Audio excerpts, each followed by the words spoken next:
Okay, so if you'll give me one moment. I don't think anyone heard that browser noise. No, he definitely didn't. But we are going to get the dropping it too. And I have missed a little bit of it. I apologize. I had to go and get some water. My throat is very, very sore. But anyway, so we go and we see Invul obviously with a 1-0 lead going into the game. And I will have to switch to the draft. If you will excuse the fact that I took a few minutes to do that. So, we have Invul Lotus on red side again.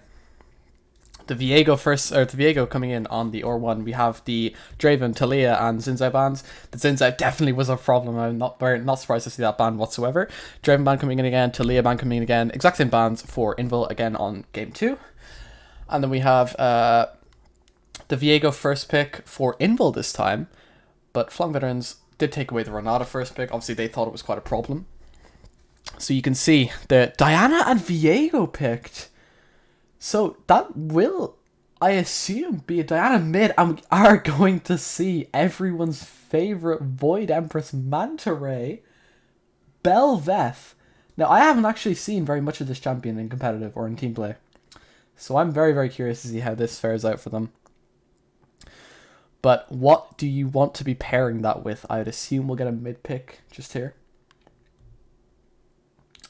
And it will be a Swain. So, definitely a very heavy scaling side of things for the mid-jungle combo. And that is going to be a Yasuo. Okay, I don't actually know where any of this is going. I would assume it's a Viego jungle with a Diana mid and Yasuo AD carry. But I'm not entirely sure. The Narban coming out, fairly standard stuff. And as well, then the second ban is going to be the Callista. Obviously, thought that was quite a problem. Leonard definitely did have quite a good showing on it. They do not want him on that champion again. Definitely, as well, the Draven ban. They just want to get rid of these lane bullies because they do like to, you can see from the first 2 games, they do like to play these scaling team comps, you know? Like with the Sivir, the Belveth, the Swain. And the Gwen ban coming in. They don't want him on that champion again, and not surprisingly, it did look extremely strong in that game. And the final ban for Fløng veterans is going to be the Nautilus. So obviously trying to get rid of a bit of this lane pro. Another knock-up that they can get rid of for the Yasuo. A little bit of setup gone as well. But the Rakan is going to come in. So it is going to be a Rakan Yasuo bot lane. Or maybe it's a lane Viego, Diana, jungle, Yasuo mid. I don't really know. Excuse me. But we do have B4 and 5. So I would assume I would assume it's going to be top and ADC. But I would assume you want to round out with these heavy team fighting champions. Like, I could see maybe an Ornn.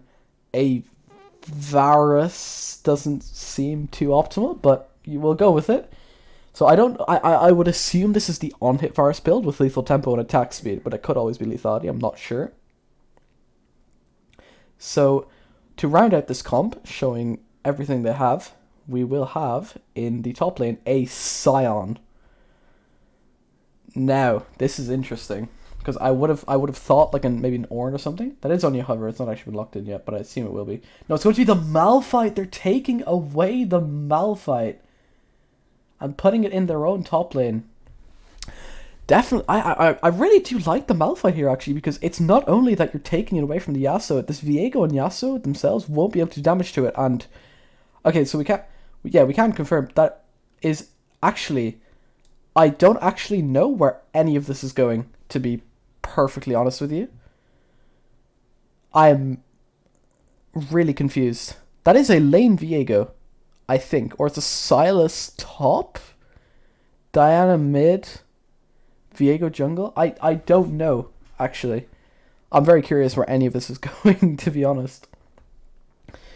But, I mean, definitely the Silas, definitely quite a good answer into the Malphite. If you're gonna take away the Malphite from our Yasuo, we're just gonna get our own Malphite, but he has other useful abilities too.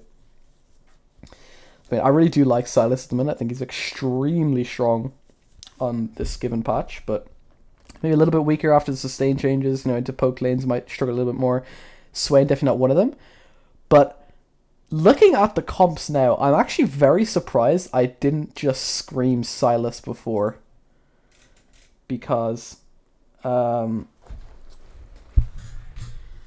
mean, yeah, you look at the swing, you look at the Malphite. Yeah, I mean, obviously, you look at the Swain, you look at the Malphite, you look at all these crazy picks with huge ults. But I think both teams are ready now to go into the client-side draft. And we have Invul again on red side. And you can see here. If you give me one moment. Okay, here we are. So we're in the client draft. Obviously, the Draven, the first ban, all the bans will be the same, but they will be picking in their actual orders. And I apologize for these sound issues. There we go. So it is all going to be, the bans will be in the same order, but the picks won't. We must all make our choices. So we see, obviously, all this being taken away. I am very curious, though, about where any of this is actually going. So we can see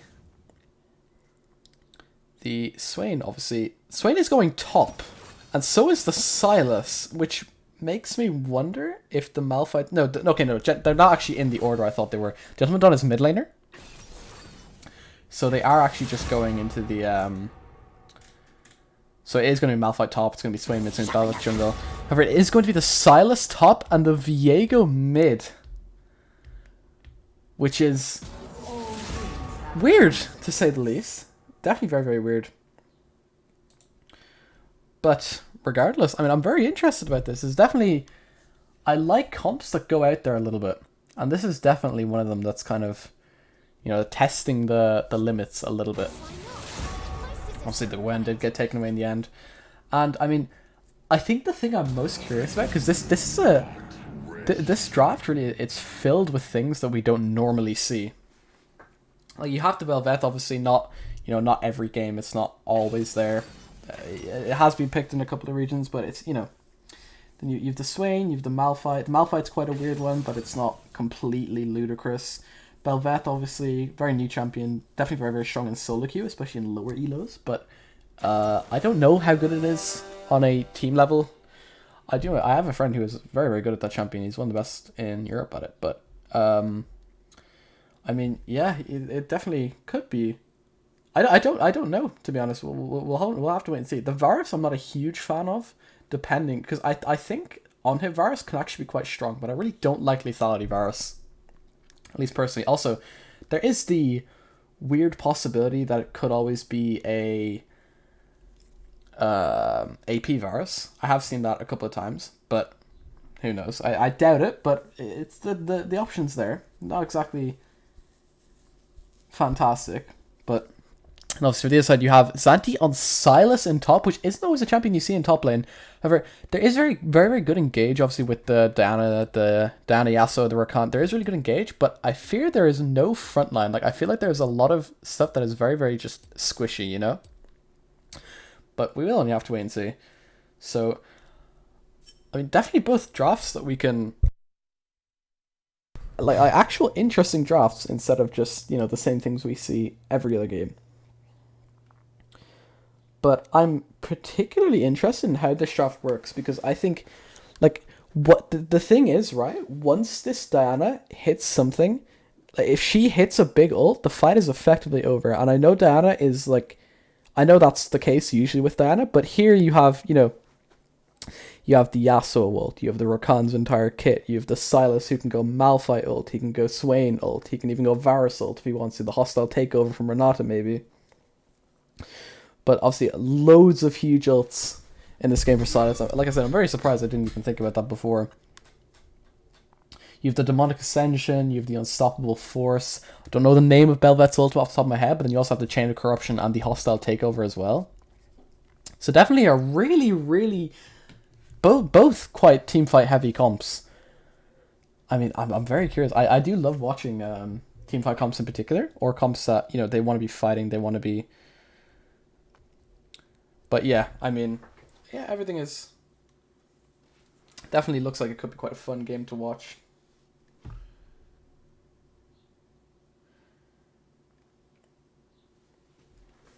But regardless, I think both teams definitely want to be going for, you know, these huge combos, like the mouth, that not necessarily as much for FLG, but definitely definitely going for combos on the side of Invul anyway, with the, you know, the Diana all the ults that they have.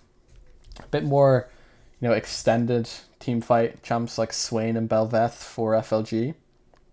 Obviously, the one thing here is, though, that they have drafted straight into Renata. Like, when you're sending all of your champions, you know, you're sending the Silas in regardless of what ult he has, you're sending him in some way. Then, you know, you're sending in the Diana with her, I don't know what it is, out of my head. You have the Viego, the Heartbreaker, probably on top of everyone, the Yasuo as well. And as well, the quickness from Rakan. But when Renata is, you know, sitting in the back, she has this hostile takeover ready and just waiting for you, it can be quite difficult to, you know, get away from it. Like, when everyone is up in one spot, definitely a little bit difficult to just, you know, stay away from her. And as well, with how strong the auto attackers are, like, even if Silas has his passive stacks up, if Diana has used abilities, Viego is just Viego and Yasuo, the auto attack, like, attacking your teammates here is dangerous. Like, they have a very heavy auto attack team, which obviously really does help the Renata picks. It helps the Malphite picks a lot. But I mean, yeah, I mean, we are going to get into game, and hopefully without any issues this time. But that may be copium. Let's hope for a fun, interactive experience with the League replay system. The spectator system even more. I find it even worse than the replay client from watching games from behind. Now, I can tell you that both Swain and Belveth have opted for Ghost instead of, you know, well, Swain obviously going for Ghost pretty much every game, but Belveth is one that I haven't seen taking it too often. As we do get into game, and I will switch to it in just a moment, but I don't think we should have any problems this game. I think everything should be pretty fine. But, I mean, yeah, if we can switch over, everything will be fine. And I mean, yeah, it definitely does look like it's going to be a little bit more interesting than last game, anyway. But not really too much level 1 shenanigans as far as I can tell. If I can get the stream up and the audio back on, if you'll excuse me, sorry. We are here. We are in game. Maybe might have gone for something level 1, but in the end didn't actually think it was worth anything. Gentlemen, maybe, obviously, even getting hit by one of his E's is quite dangerous because of the soul stack he gets from it, which increases his max HP by 12 permanently, and heals him for a lot as well when he's full HP. It's not really relevant, but I mean, the Swain, obviously, really heavy scale, two infinite scaling champs on their team with the Belveth and the Swain. Obviously, Belveth has that infinite scaling attack speed, and Swain has infinite scaling max health. But obviously, the Viego matchup mid, this is something that I haven't seen in a while. Since around his release, when he was being played in lane, and everything was, you know, when the champion was a bit of a mess overall. But obviously, both during the starting top side this time, definitely a bit more focus on the bot lane from FLG's side of things. Obviously going for the Malphite top, definitely a champion that can, you know, he can sit in his zone. You don't really want to be shoving too much resources into him necessarily. But a lot of lane power here from Lockadwen and Gigashock into this double melee bot lane. Well, obviously Rakan, he is going to go for an engage, however. Small short trade. The exhaust is going to come out, and they're going to go straight for an all-in at level 1. The flash coming in from Yasuo. The Steel Tempest is not going to land, and Lonar is going to fall level 1. And the Varus is the one that picks up the kill. Rakan does get out with his life, but 3 sums used for both bot lanes. However, I think Lockadwen not having flash or exhaust in this lane can be quite a problem. But obviously with the Coalstar as well, we see some short trades coming out in top lane. The Ascend and Abduct not landing. Roskill just walking straight back up and just hitting him as hard as he can with his massive rock fists. But I mean, definitely the Malphite poke can be a little bit difficult to deal with in lane. Loftition going for a small trade in mid lane. As Soul picked up for the Swain. Some short trades in mid and top. We're seeing a lot of action in this early game. The stun does land. The ignite comes down, he's just going to flash away. But no flash on Swain can be quite dangerous, especially when you have this, these huge ults and these huge abilities that want to land. The root does come in, but it's not going to do anything. Bel'Veth and Renata, however, are sitting outside mid lane. They are looking for something. Loftician, however, just going to clear the wave and back away. Probably knows there's someone there. But the Bel'Veth, though, he does land, and he's going to have to flash away. And he does get away with his life just about. The Renata Q, in the end, did land, but just not enough to kill him. And Gearshock is going to get caught out by the Rakan, and the kill goes to Slice, making this game perfectly even once again. Slice not finished yet, though. He's looking for more in mid. Not going to be able to quite get onto this Swain just yet. But definitely a lot more going on in the early game this game than there was last game. That never move in the mid lane, really just such a powerful tool. It really can be so dangerous. As it does play another soul, and it's not quite enough to kill. Loftician probably just going to try and get away with his life at this point. But he is going to stay, actually. And Slice maybe looking for something onto the Gentleman Dawn in mid lane. The flash does come in, but the bone plating proc blocks all of the damage. And Swain is going to fall. However, Slice is not going to fall in turn. He's still alive. That is a very well executed dive from Invul. Slice just about getting away with his life. The bone plating proc almost huge for Gentleman Dawn in the mid lane. Definitely not expected from Diana. She definitely did not think that was still up, but Slice going for another short trade in top lane. Really not going well for him, and there might be a kill opportunity here for Roskilde, but Zanti just going to walk away with his life. Another Q comes in. Very, very weak to this Malphite poke. But he is pretty much out of mana, as we are going to see a small fight in the jungle. The left W does land, and the E might be enough to execute, and it is. And that is a early shutdown for Vand, and that will cause some problems with how well Bel'Veth scales. And that is definitely not what you want to be seeing. Zanti under his tower.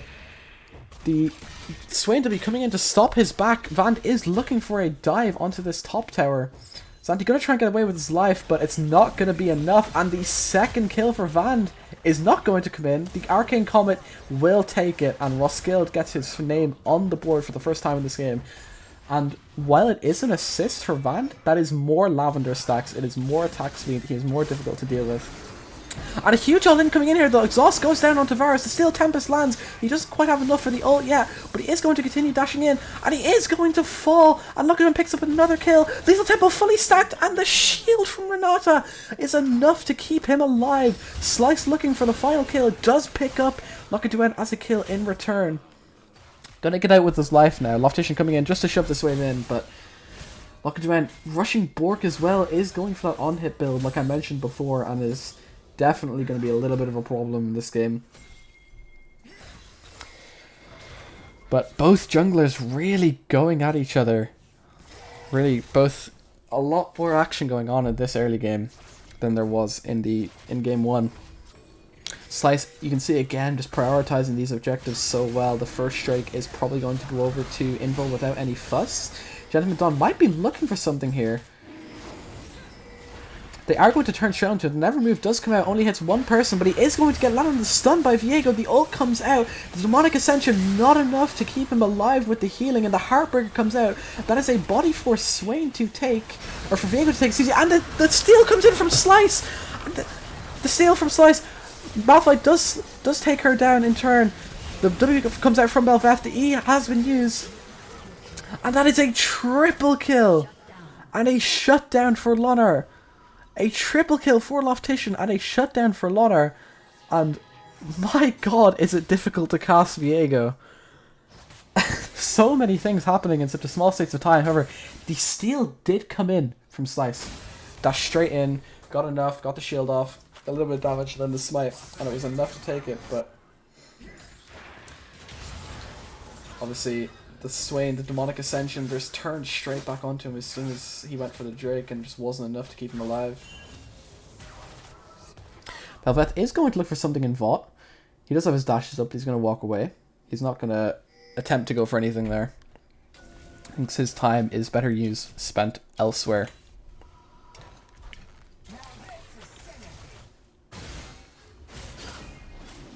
You know, we're back into a little bit of downtime. The Herald has just come up about 10 seconds ago, but the next Drake isn't for another 4 minutes. And obviously with Drake being such high priority, it is, you know, every team has been pretty much contesting them like at all times because of how much they actually give now, despite being a little bit harder to kill.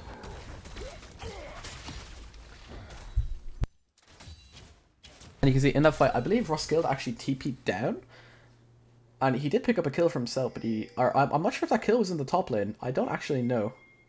I wasn't even sure what was happening there, to be honest. I did get a little bit confused, but obviously with this 3 kills onto Loftician, the weird Viego pick working out perfectly. Slice maybe we're looking for something in bot lane, but he has been spotted by the pink ward in the brush. And I mean, both teams just going back to the lanes, doing their thing. Slice is looking for something in bot lane. The Crescent Strike does come in. Dash into as well, along with the ult.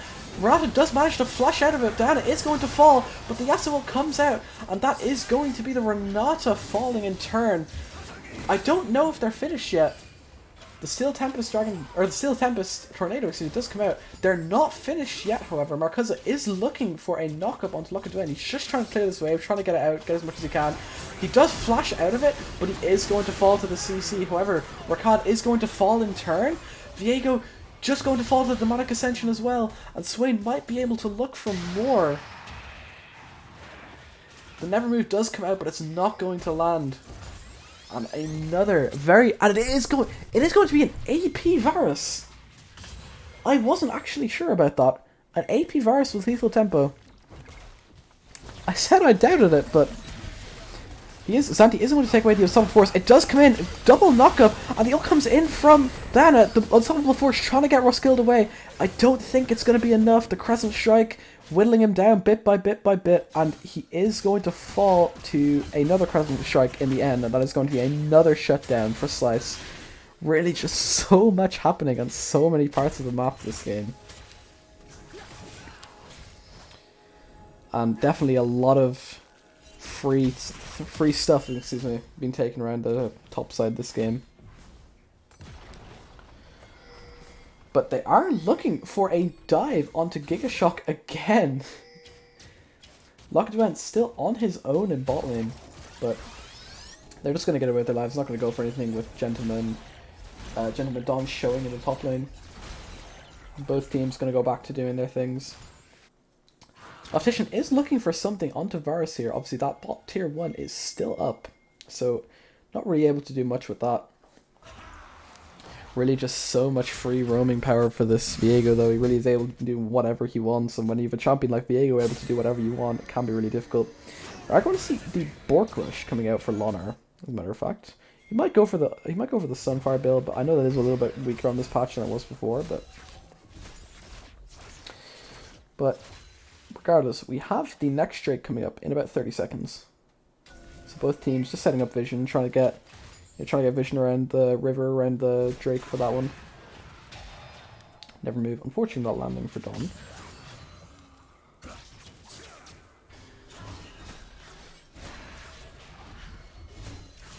Optician really easy able to just clear these waves and get out, but its stun is going to land. The Ignite comes out and the Heartbreaker to finish him off. A solo kill for Loftician in the mid lane, and that is going to cause problems coming into this Drake with Swain being such a strong team fighter.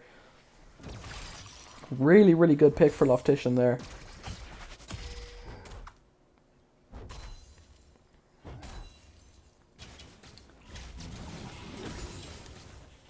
Van is taking the spot, and they are going to look for something with the Moonfall, and the last song comes out, and excuse me, and a lot going on in bot lane, and it's going to be a double kill for Diana, but Belveth does get one in response, along with the ult coming out. She is just so strong, dashes out of the Rakan's W, and that is going to be another kill, another reset. Loftician does just about not manage to take her down. She is still alive. There's so much damage, so much healing, so much attack speed. The bailout just about keeping her alive as well.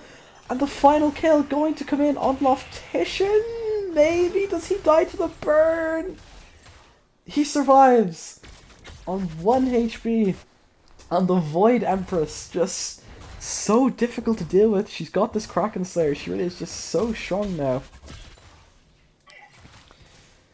And wow, that after the pick from Loctician, what looked to be a free dragon is now a lot more difficult to get.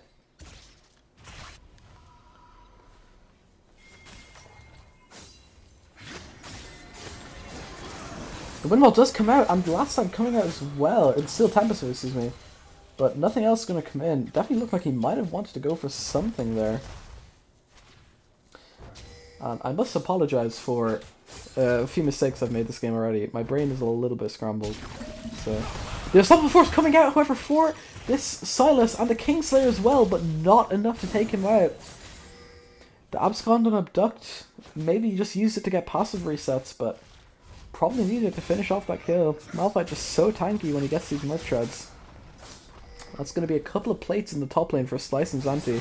Lonar in some trouble, however, but the Chain of Corruption does come in. Last time coming out onto the Bel'Veth, she is not going to fall. Lonar the first to fall, and the second is the Rakan in turn. And that is a double kill for Lekaduen on this AP Varus. That should probably just be a free Drake with the bot lane of Invul dead. And I think the thing you really need to be worrying about now is this this Bel'Veth. Obviously the Lavender Sacs coming in. The Void Surge makes it so difficult to hit her with anything, to do anything to her. And as well on top of that, the Royal Maelstrom to block all damage, and the Varus Lekaduen just getting one shot by Xanthi. Reminded of what class he is playing. Nevermore does land onto Diana, and that's going to be 2 soul fragments for him, but they might look for more here. You can see the pings. And she's 2 soul with the Crescent Strike along with the Lunar Rush does come out. Above and below does land onto her, but she's not going to fall. Rakan coming in for an engage. The flash out. The hostile takeover coming in as well. But Loftician is going to go in looking for something onto Gigashock, but both teams just going to disengage from this fight. Neither of them really want to take it anymore. But the Nevermore does land, and it's a huge moonfall for Diana, but the damage doesn't land, and it's a reset for Bel'Veth. The Swain ult does come out onto the Silas. Swain is the first to fall in the second part of this fight. Viego does fall too. Gigashock not going to fall in turn. Almost a huge ult for Yasuo, but it's another reset for Bel'Veth. The Kingslayer coming out to keep him alive for 1 more minute before he falls. And Vand, another 2 kills. This Bel'Veth is, you're not going to be able to deal with him. He is not that much gold ahead of the Diana, to be fair, but definitely holding most of the gold for his team. Gigashock just being able to get out there with the help of his jungler, but definitely Bel'Veth really going to be a problem. You can see just how quickly she takes those heralds. And now obviously with the herald she has the upgraded Endless Banquet, and now it's going to be staying in her true form for an extended 3 minutes, along with respawning lane minions as her own. So I think you can see it's just going to be Bork straight into Shield Bow for Lonar. And I believe that could be either a Triforce or a Wit's End second for Loftician. But I don't know why you'd want to be going Wit's End when the Spellveth is causing this much problems. Lunar Rush is going to come out along with the Moonfall. The W lands for Viego, and that is going to be a free pick for Slice and Loftician in the bot lane. Gentleman Dawn really not enjoying himself, but we are going to see a cross-map dive in the top lane. Van with the Void Surge along with the above and below, going to keep him in place along with the Endless Banquet, and she gets another minute extender on her ultimate, along with these lane minions that are dying coming back as her own, and the Herald in top, and they're going to lose so much here. The quickness into the W from Rakan, last stand coming out from Yasuo, the Shreya is enough for, and the hostile takeover does land, Yasuo killing his teammate, and that is a huge hostile takeover, and the final auto coming in, and this game has blown completely open. And it looks almost over already. Shelly may be able to get one more charge onto the inhib. Loftician just about able to cancel it, I think he did. But wow, this game looks so difficult to come back from Invul's point of view. This Bel'Veth, she's too strong, she's getting too much done. A huge hostile takeover from Gigashock. Obviously the power of that champion, just so much. And Invul definitely looking like they're going to have some problems with this game. The Crown obviously coming in for Luckaduen as well. Gonna really cause problems. So hard to proc that with a full... I didn't actually notice it before. It's a full melee team comp. Really leaving the door open to something like Crown. They are going to face check straight into this. The Moonfall does come in, and there's nothing Belmont can do. I have spoken too soon. Almost gets out with the help of the bailout, but Silas Zanti is going to fall in return. He wastes as much time as he can. The Kingslayer keeping out just for long enough, and I don't know what that demonic ascension was meant to be doing. Maybe a misclick, maybe you just misplayed it. I have absolutely no idea, but you can really see just the... And you see another unstoppable force coming in. Lonar maybe just going to fall. The Swain W is going to slow him for long enough, but the Rakan Peel is coming in. Down and no Moonfall. Up does dive Sharon to the virus, but the Crown blocking most of that damage, and he is going to fall. Loftician staying just stuck behind this wall. They don't know he's there. The stun does land a flash over the wall, and a quick one-shot. That's going to be a reset for Loftician. Getting 3 autos off at a Q is enough to do a lot here. The Swain W not gonna land, gets out with his own. The bailout, enough move speed to get back on top of it. The unstoppable force coming in along with the Kingslayer and the Everfrost.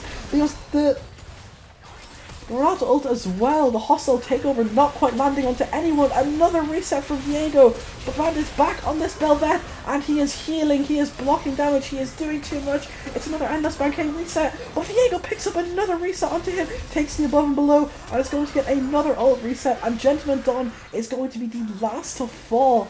And that is a huge fight for Loftician and Invul. And wow, it really, again, is just these two carries just going against each other. I Luckaduen definitely getting a lot more done here, though. As opposed to Lonar on the enemy bot lane, but... The Drake is going to be started, I think, with both the jungler and mid laner of FLG dead. It should just be quite free to just take, but... They might try to look for it. The arrow not going to quite come in time, and it is going to be a second Drake for Slice and Invul. And if we have a look at the gold difference, you can see, wow, this Viego 3,000 gold ahead of his laner. But I would like to point out, although it doesn't necessarily look like it, based on the kills, because of the shutdowns that Slice has picked up, he is actually the richest player in the game. And a full AP Diana going into that Rabadon's third item is definitely very scary.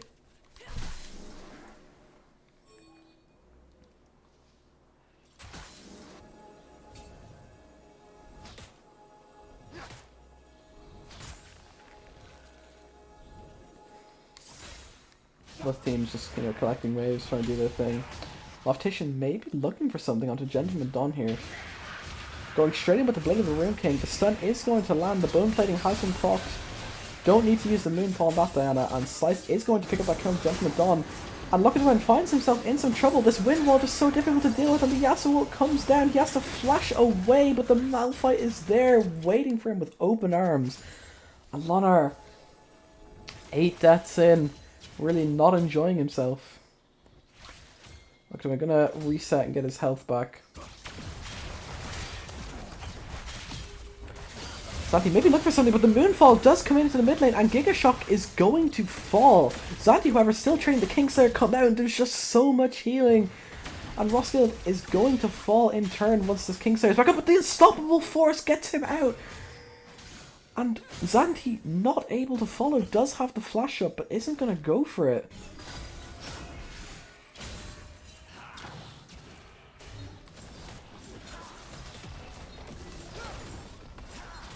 You see, the tier 1 tower in mid does fall for the side of Invul. And you can see just this really 26 to 25 kills. 51 kills in a 22-minute game. Really just action happening all over the map. I love these high melee team comps. There's so much happening all around the map. No Azir Corki matchups, nothing like this. It's just constant fighting and skirmishing, and it's so good to watch. It's a lot easier to cast, although there is a lot happening in the fights, making it a little more difficult. But then with Dawn, another death. The Moonfall is enough to take him out, and he just gets caught in these side lanes over and over and over.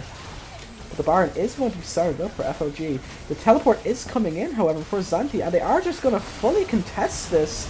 I don't know who's going to get it. The hostile takeover does come out, but it's not going to be enough. Belveth does pick it up for FLG.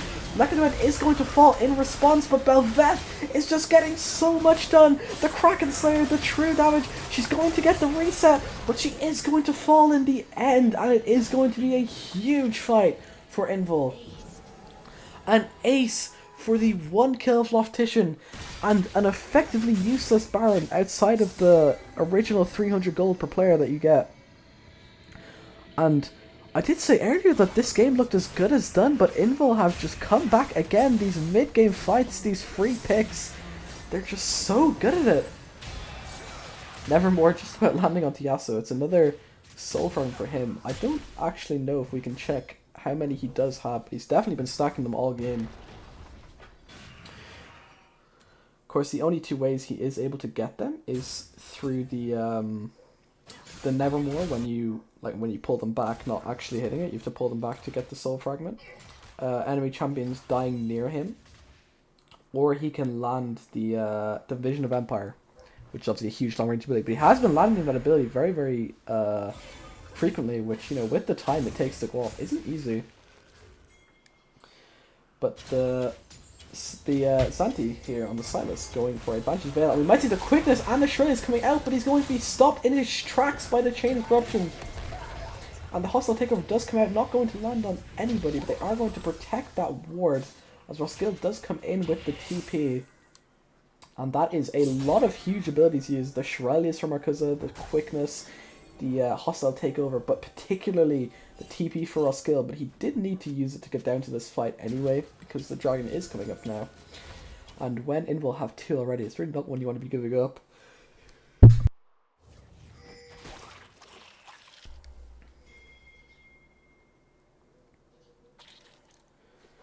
But you can see Invul may be looking for a collapse. You can see from on the other side of the mid lane. Are going to be looking for something in this fight. The Baron is going to be started up by Van. And it is dying very, very quickly. The Demonic Ascension is taken away, and he's going to go straight in with Swain going into the Demonic Ascension of his own. The Moonfall does land, but the Baron does fall straight away, along with Rakan. Does all of their engaged tools gone, but Loftician is resetting. He's going to fall himself. The bailout keeping him alive just for a second more, and this Belveth, just too much damage mitigated. She also takes the dragon, and Zanti is going to fall, and it is a triple kill on the Drake for Van. Really well played fight from him. Loftician also doing a lot on his own, but it's just not enough. And you can see Gentleman Dawn obviously getting a lot done with his ult. The Silas trying to use his own ult, trying to use the Demonic Ascension as well, but this Belveth is just so fed. And if we take a look at the gold graphs, you can see has now taken over Diana as the richest player in the game. But you can see just how much damage is getting blocked by that Royal Maelstrom. Really just so difficult to deal with. But we do see double MR items, triple MR items, if you excuse me, coming out for Loftician, which feels weird because of the fact that Belveth is really doing so much damage. And you can see 26 minutes in, 32-32. With an exact amount of equal gold, within 100 of each other all the time. 2 Drakes each, and a Baron that was effectively useless, and this game is just so close. Neither team able to do anything. You can even see matching towers. So he is going to come in, and he's going to try and extend this gold lead just a little bit. Kingslayer obviously such a good tool in these skirmishes. Another free kill, and I think Gentleman Dawn is being caught out again and again and again. 9 deaths now, averaging a death every 3 minutes in fact. Loftician may be in some trouble here. Ven is coming in with the Ghost, pops it straight away. The Void Surge in the above and below going to keep him in place, so if she chooses to use it even, the Unstoppable coming out, but the Unstoppable Force comes out in return. That is going to be another kill for Roskilde. And Loftician almost getting away with that. And you can see just how much attack speed this Belveth has with the Lavender Sex. W is coming in from Rakan, the quickness as well, but the hostile tank comes out in return, the spell shield blocks it, but there's just so much damage from this AP Varus. Look at the end, just one-shotting Zanti. He did actually manage to spell shield the hostile takeover, but I think the hostile takeover blocking the spell shield so that the arrow can't come out with the Varus just one-shotting with it is probably worth. But really, such a very close game. Gentleman Dawn may be caught out again, but Nevermore does land.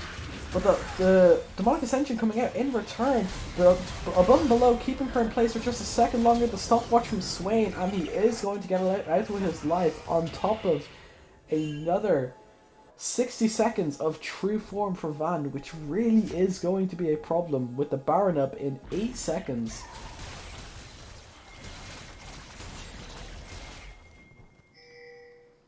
FLG definitely looking for it. They are a little bit behind, but there is no Diana, and that is what matters when it comes to these objectives.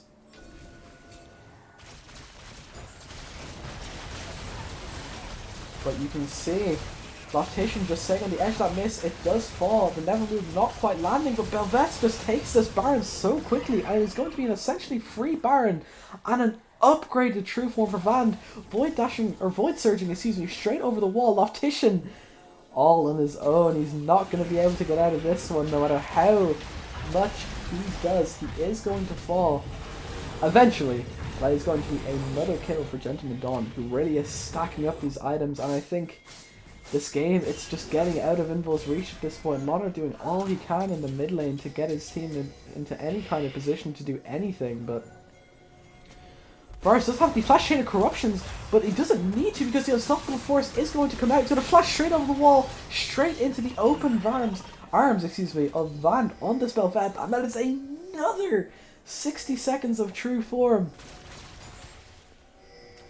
And I think well and truly running out of Invul's hands now. The above and below does come out, and oh my god, you can see the damage on the spell Vent. However, Zanti did pick up that inhibitor turret in the mid lane. Might be in a little bit of trouble with Gentleman Dawn coming in from behind. Roskilde doesn't quite have the unstoppable force up yet, but does have the slow. Never Move does land, but the Demonic Ascension is coming out, and Zanti's just going to take the fight. He's going in. The Kingslayer keeping him attached. The Everfrost comes out, but the Swain with the stopwatch at the last second, healing up from his own Demonic Ascension, but it's not going to be enough as Van does take the dragon for himself. Gentleman Dawn just about getting out with his life, and an unstoppable force Roskilde, he gets out of its own life too, and the flash as well, and Zanti just cannot keep up with the healing, and he's going to die to Van at the end of his stopwatch. Gets nothing from that. But you can see Viego finally building an armor item against this Belveth, and you can see just how much attack speed she has. Loctician staring straight at her, but I don't think you can fight the Void Empress. He will just let her back actually before leaving that brush. But go back to a little bit of downtime.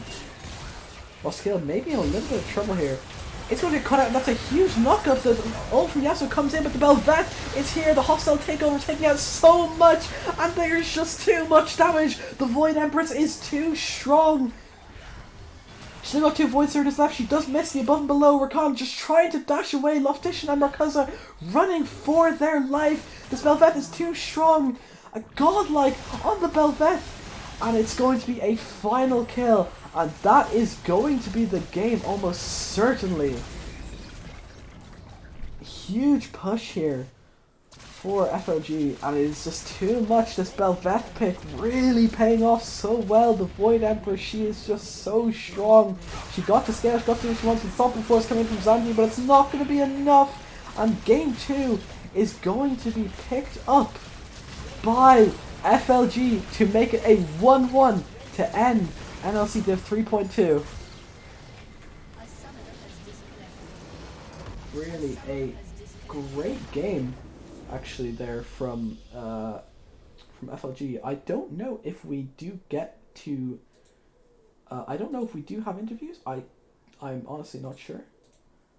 But really, a very obviously this Belveth pick. It just looks so strong. I think maybe teams start picking it up more often now, but definitely really paid off in that game in particular. But yeah, Invulnerables fall in game 2. And yeah, I mean, definitely, it looked quite close at the start. There was obviously that point in the top lane when Belveth did get her upgraded form from Shelly, and Shelly obviously sprinting straight down into top lane, all the way to the inhibitor. But I mean, once this Belveth, she gets those lavender stacks, and there's really just nothing you can do. You can surprise her, you can jump on her. There is absolutely nothing you can do against her once she gets to that point.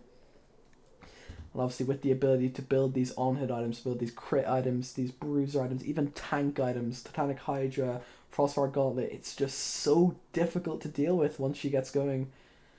And I think it all started from that free pick she got onto Slice on Diana in early game. She really just got going, and it's just so difficult to deal with once she's at that point. But regardless, we finish 1-1.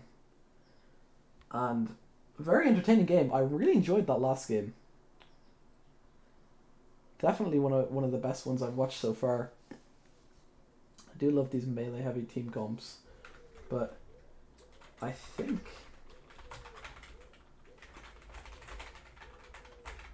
I'm not sure if we get to talk to anyone. We might, but I don't know.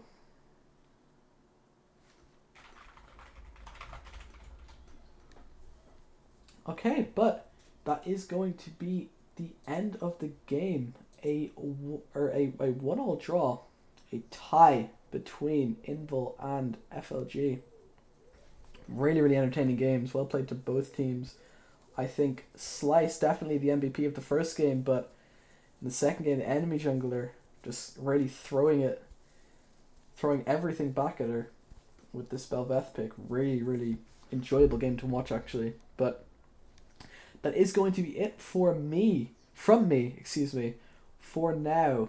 Later on, I will be back with another game, and I will be joined by Eris this time. But, I mean, I've enjoyed casting these games. The second game in particular was a lot of fun to watch. But, yeah, thanks for watching. And, I mean, definitely, I hope I've been okay. But, did make a few mistakes, but I am getting there. It's all a learning process. But regardless, I will be back later. I hope you enjoyed the stream. Have a good day.